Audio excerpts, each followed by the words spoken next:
Je vais vous présenter rapidement Open Food Fact pour ceux qui ne connaissent pas. Et puis, je vais vous présenter le Google Summer of Code, dont on a été sélectionné pour le Summer of Code. Donc, je vous présenterai le programme et les gros changements qu'il y a eu cette année très rapidement. Donc, alors, il faut juste que je suis en double écran, donc ça va. Voilà. Donc, Open Food Fact, en fait, on essaye d'aider tout le monde à faire du sens au supermarché avec tout le volume d'informations qu'il y a. Donc, la mission, en fait, c'est de donner aux consommateurs et aux producteurs les moyens de mesurer et de modifier leur impact, de modifier l'impact de l'alimentation sur leur santé propre, c'est-à-dire les impacts santé de l'alimentation, mais aussi sur l'impact planétaire de l'alimentation. Un tiers des émissions de carbone, c'est l'alimentaire. Donc voilà, c'est les objectifs de développement de l'ONU, le 3, le 12 et le 13, sur la santé et l'environnement et la consommation responsable.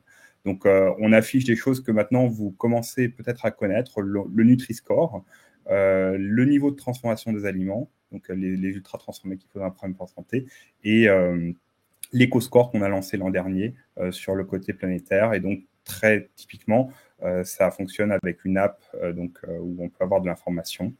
Et donc, du coup, ça concerne aussi les petits oiseaux. Donc, ça, c'est Dash, je suis en train de manger un Queen Yamean. Mais voilà, les problématiques, c'est comment on fait pour avoir cette information très concrètement.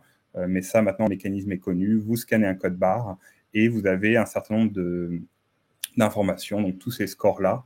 Et si vous scannez le code barre et qu'on n'a pas l'information, en fait, vous avez la possibilité de contribuer au changement en prenant des photos. Et donc, voilà, c'est cette idée de pouvoir donner à tous un moyen, un effet de levier sur le système alimentaire et aussi sur sa santé au quotidien. Donc, c'est vraiment un projet qui s'inscrit dans la veine de Wikipédia. On nous a surnommé le Wikipédia Alimentation. Voilà, donc on a lancé l'appli en 2012. En 2015, on a commencé à calculer un truc qui s'appelait le score 5 couleurs. Maintenant, vous connaissez sous le nom Nutri-Score, qui a basculé dans la loi, qui a été étendu à l'échelle européenne. Et donc, du coup, là, on vient de refaire la même chose avec l'éco-score, donc sur l'affichage environnemental. Et la nouveauté, et c'est pour ça que du coup, je vous présente ça aujourd'hui, on est en train de faire une nouvelle version de l'app complètement en Flutter, qu'on a commencé avec l'aide du Google Impact Challenge, dont on a été lauréat. Donc ça, je vous passe les chiffres, mais voilà, Open Food Fact est assez largement présent dans les pays du monde entier.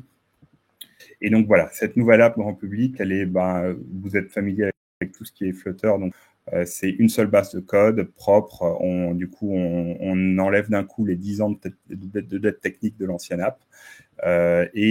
Du coup, la beauté, c'est qu'en plus du cross-platform Flutter, l'app est carrément pilotable à distance. On a un système, on a créé une API spéciale qui permet de mettre à jour les traductions, la page produit en fonction d'un produit. On n'affiche pas les mêmes choses, par exemple, sur une bouteille de vin et sur de l'alico.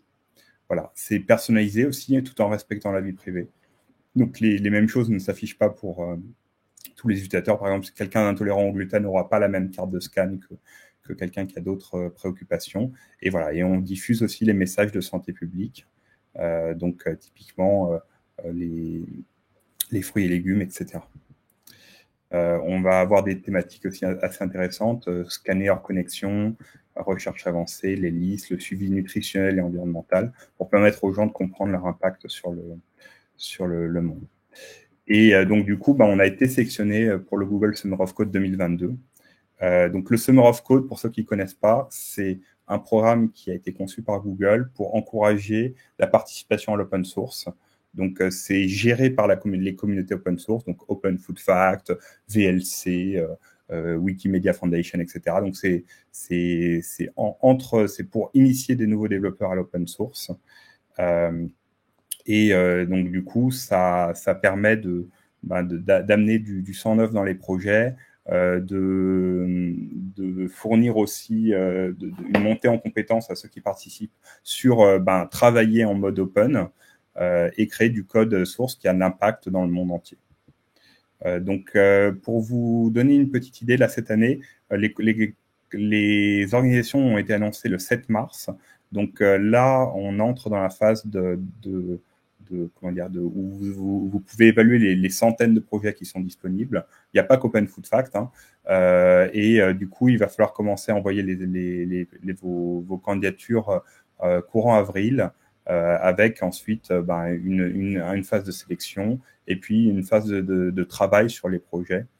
C'est des projets à taille variable, c'est-à-dire que du coup, vous pouvez faire 175 heures ou 350 heures, et entre 12 et 22 semaines, selon ce qui vous arrange le plus. Donc, c'est un commitment en temps. Mais la bonne nouvelle, c'est que cette année, du coup, c'est plus que les étudiants.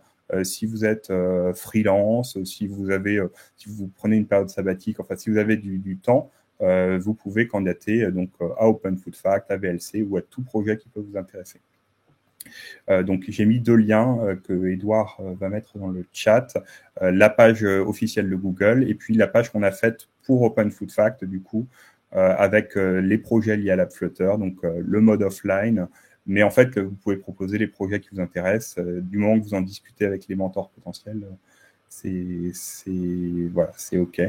Et puis, du coup, pour ceux qui n'ont peut-être pas ce commitment de temps, vous avez évidemment la possibilité de contribuer de différentes manières à Open Food Fact.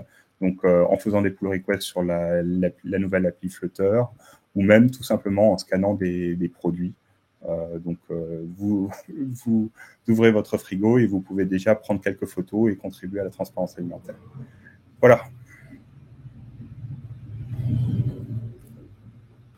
Merci du coup, Pierre. Alors, il y a une petite question qui demande est-ce qu'il y a des dates fixes pour les 12 semaines? Est-ce que tu le sais éventuellement? Alors, il y a quand même les dates du programme. C'est assez flexible, hein. Mais typiquement, l'annonce des projets sélectionnés, c'est à peu près le 20 mai.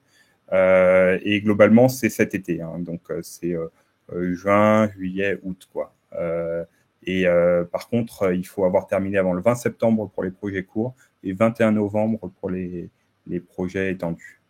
Après, ça reste quand même flexible, mais il y a un cadre. On ne peut pas le faire sur 1 an et demi ou 2 ans, quoi. Tiens, il y a une deuxième question, je te l'affiche. Ouais. Bonne question. Alors, en fait, Yuka a été créé à partir d'Open Food Fact, donc en 2017, si mes souvenirs sont bons, donc quelques années après le lancement de l'appli et du site Open Food Fact. Donc, ils ont utilisé pendant quelques années la base Open, et après, ils ont décidé de créer leur propre base propriétaire, donc fermée. Ils continuent de nous envoyer une partie des données qu'ils collectent. Et puis, on a par ailleurs à peu près 200 applications différentes.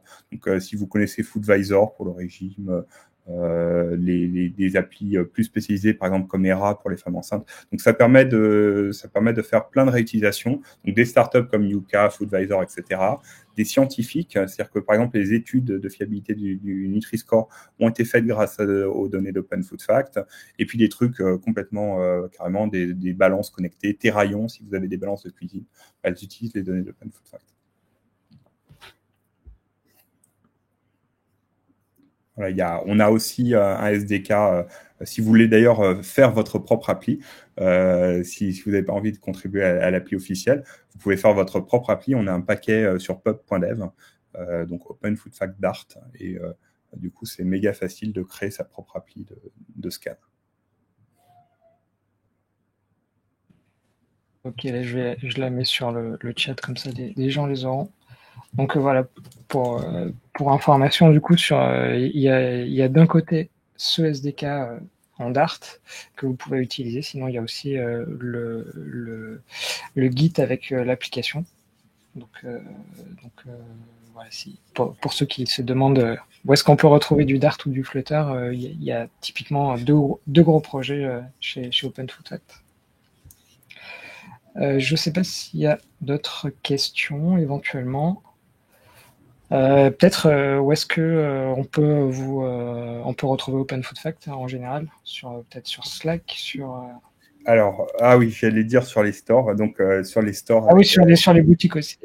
Du coup, avec la nouvelle appli officielle, effectivement, on discute sur Slack, donc slack.openfoodfact.org pour vous auto-inviter. Et puis, ça discute aussi assez allègrement sur les GitHub du projet.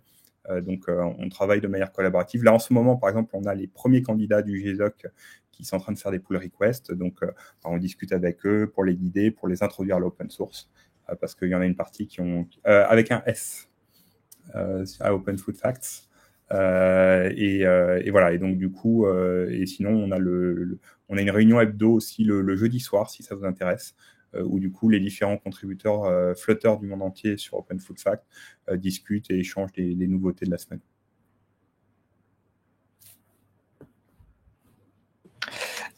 Ok, bah, super. Je sais pas si... Voilà. Donc, si vous avez des questions, des choses comme ça, surtout, n'hésitez pas à les poser soit sur Slack, soit sur le GitHub.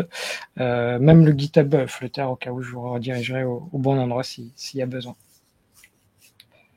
Ah tiens, s'il y a une deuxième question. Oui, je viens de la voir. Ouais, c'est beaucoup plus large. Alors, on n'a pas de produits en Corée du Nord pour le moment, mais on a pas mal de produits aux États-Unis, en Espagne, en Allemagne, etc. Donc, pas mal de pays. Mais après, OpenFact est aussi large que les contributeurs. Donc, typiquement, il y aura plein de produits, plein de produits qu'on n'a pas encore. On parle probablement de dizaines, voire de centaines de millions de produits alimentaires dans le monde entier. Donc, il y a encore de la marge de progrès. Et puis, ça dépend aussi des communautés locales. Ah, et Edouard vient de mettre effectivement le lien vers la nouvelle app pour Android. Et pour iOS, c'est disponible aussi sur le compte d'Open Food Fact iOS. D'accord. Et l'application s'appelle Smoothie. Smoothie, oui. Qui est pour l'instant un nom de code parce que sinon on est en concurrence avec des jeux vidéo de cuisine. Donc, elle va probablement s'appeler Open Food Fact comme la VR. Ok. Eh bien, merci beaucoup.